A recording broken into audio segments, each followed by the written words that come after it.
Putin intended to plunge a knife into the beating heart of Ukraine's Donetsk logistics. Instead, Ukraine unleashed hellfire. Ukraine has turned Donetsk into hell on earth as it unleashes a fiery fury on Russian-occupied Donetsk, and the worst of it for Putin is that more is coming. During his summer offensive, Putin has set his sights firmly on Pokrovsk. The small city is a key strategic target both for Russia and Ukraine because of its vital position on the Ukraine war's eastern front. Right now, it's still under Ukraine's control, and Ukraine uses it as a logistics hub, aided by Pokrovsk essentially standing at a crossroads that allows Ukraine to keep funneling equipment to its troops battling against Russia's forces in Donetsk. Putin wants to cut off that supply line. But that's not the only reason he needs to capture Pokrovsk. As Euronews points out, the city lies just 12.4 miles away from the Donetsk administrative border. Capture Pokrovsk, and you create a clear through line to that border. And once the border falls, Putin can finally claim to have full control over Donetsk. So there is a clear reason for the fight over Pokrovsk. Ukraine needs to hold the city, both for logistical reasons and to prevent Putin from taking control of Donetsk, and Putin wants it for the opposite reasons.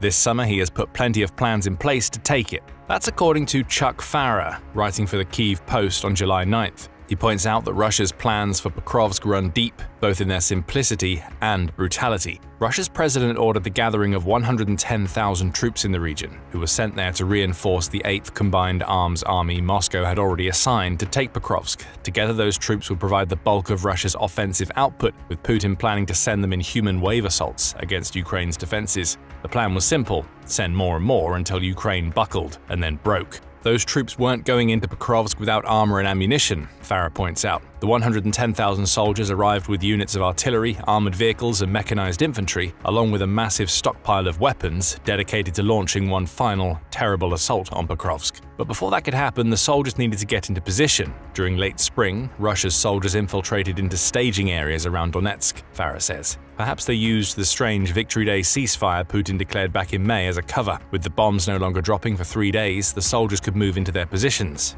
Those soldiers were under the command of the head of the 8th Combined Arms Army, Colonel Ruslan Goryachkin, hand-picked by Putin both for his organizational skills and his sheer brutality. Goryachkin ensured his massive collective of soldiers were in position. He also made sure the upcoming offensive would be well supplied. Nestled deep in a settlement named Kartsysk was an ammunition storage facility that would provide the 110,000 soldiers with everything they needed. As Farrer puts it, Colonel Goryachkin had all his eggs neatly stacked in one basket. There's an old idiom that explains why that's such a mistake. In investing terms, stacking all of your eggs in a single basket means you're dedicating all of your money into a single type of investment. If that investment tanks, so does your bank balance. But in the military, it has a far different connotation. When everything you have is in a single basket, you've created one massive target for the enemy to attack. Goryachkin learned that lesson far too late. But for the time being, the Russian commander thought he had everything well in hand. Having been briefed in Moscow before heading back to Donetsk, he had his troops in position, had plenty of food, fuel, and ammunition, and was coiled like a snake to strike. But somebody was watching everything that Goryachkin was doing. Unbeknown to the commander, Ukraine's signal intelligence, or SIGINT, units had been observing every carefully laid plan Goryachkin put into place. They'd watched and waited, finally identifying the command center the Russian leader had established just outside Donetsk. Technology was SIGINT's guide. Using direction-finding tech, Ukraine's units analyzed signal traffic and pinpointed the precise location of the headquarters from which Putin's Pokrovsk push would be coordinated. That information was spread among Ukraine's soldiers in Donetsk, and before long, Ukraine knew it had found something important: the center of Russia's upcoming Donetsk operation. So, the stage was set.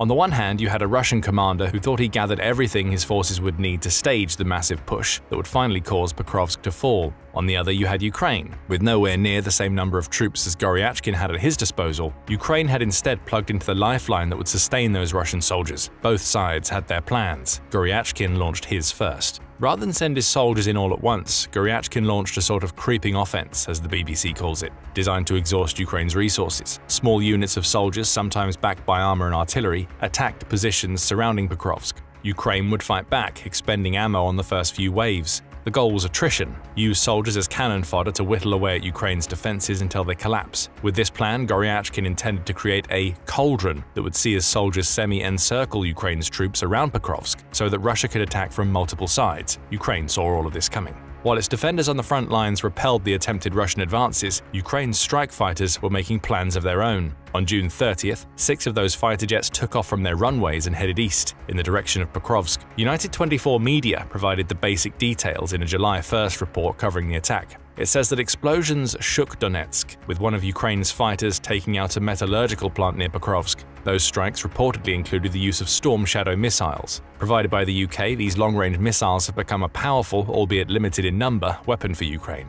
Footage started to emerge online, with one clip on Telegram showing the plant in flames following what appeared to be a successful Ukrainian strike. Ukraine's anti-disinformation center head Andriy Kovalenko was also quick to laud the strike, stating, "Precise work against the Russians in temporarily occupied Donetsk. It's very intense there." But it wouldn't be until a couple of days later that we would discover the full extent of the damage Ukraine had done to Russia's Pokrovsk forces. Farah provides the details in his article. After sunset on June 30th, 2025, 6 Ukrainian strike fighters lifted off from their runways and headed east, he writes. Approaching occupied Donetsk, 2 aircraft released ADM-160 MALD Minotaur air-launched decoys. Each MALD decoy is a flying bag of electronic warfare tricks designed to suppress and distract enemy air defenses. Roaring through the night, the MALDs headed northeast as the strike package closed in from the southwest. Those 2 initial aircraft served as decoys. It would be the other 4 of the 6 that delivered the devastating Storm Shadow missiles. It was a brilliant plan. Russia's air defenses near Pokrovsk activated, but they fired at the wrong targets.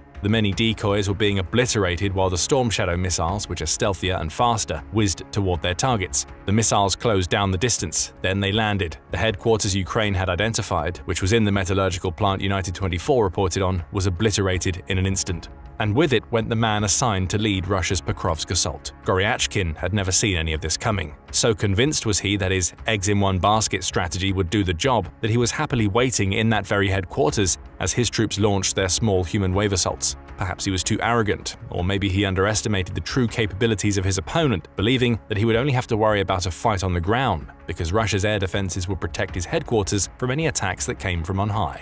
He was mistaken. Once the dust had settled and the hellfire Ukraine wrought on the 8th Combined Arms Army headquarters had started to clear, it was revealed that Goryachkin was one of the casualties. And he wasn't alone. In a single strike, Farah says, Ukraine managed to not only take out the leader of Putin's Pokrovsk offensive, but also most of his battle staff and several of his subordinate commanders. Ukraine hadn't just chopped off the head of the Russian operation, it had taken the head, arms, neck and torso, leaving nothing but legs running around aimlessly in a panic. If you'd like to find out more about what Ukraine pulled off on June 30th, we have a video going into the strike in much greater detail. Check it out to learn more about Goryachkin's fate.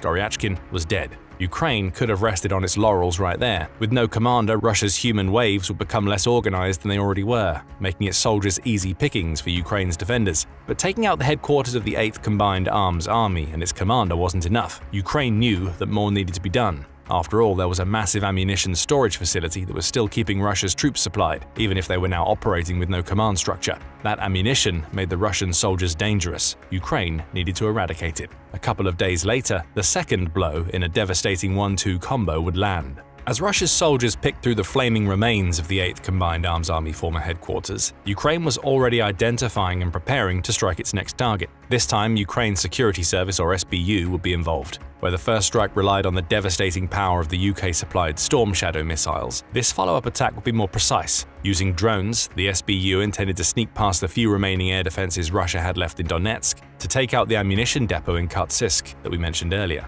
Metsa provides the details. It says that the evening of July 2nd saw Ukraine launch its strike, with the first of the SBU's drones touching down on their targets at around 10 p.m. More waves would come, but the first strike was practically enough to take out the ammo storage facility. Why? As Farah writes, the facility was a sympathetic target, in the sense that it was loaded with the types of explosives Ukraine needed to destroy it. The precise drone strikes focused on those explosive munitions, and once the drones hit, the secondary explosions began. Russia's own ammunition erupted into flames and sparks, starting a chain reaction of explosions that ultimately spelled the end for the Kharkiv facility. As pallets of ammunition ignited, they set off other shells and bombs stored nearby. The resulting blasts lit up the sky and shook the earth with explosions that could be seen and felt as far as 20 kilometers away. That's 12.4 miles, Farah says.